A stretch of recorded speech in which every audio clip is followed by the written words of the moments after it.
USBDeview is a small utility that lists all USB devices connected to your computer and those that have been previously used. It can be found on the Nearsoft website. With USBDeview, in addition to viewing the devices that are and have been connected to the computer's USB ports, it is also possible to perform some actions on the devices, including the option to disconnect them from the system. If there is a device listed that you no longer wish to use, you can easily uninstall it through the program itself. With USBDeview, we can identify which USB device is connected to the machine, whether or not it is enabled, drive letter, serial number, creation date, and even the driver that the device uses.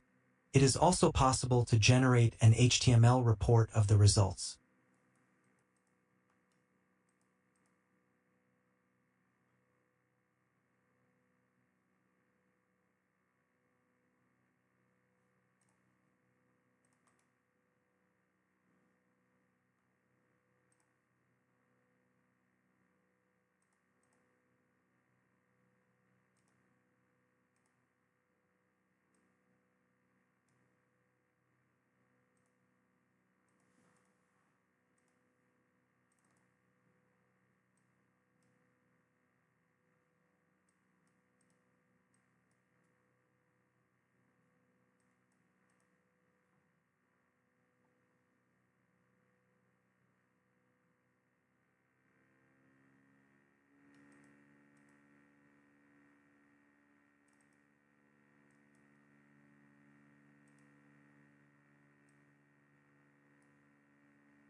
Thanks for watching and subscribe to the channel.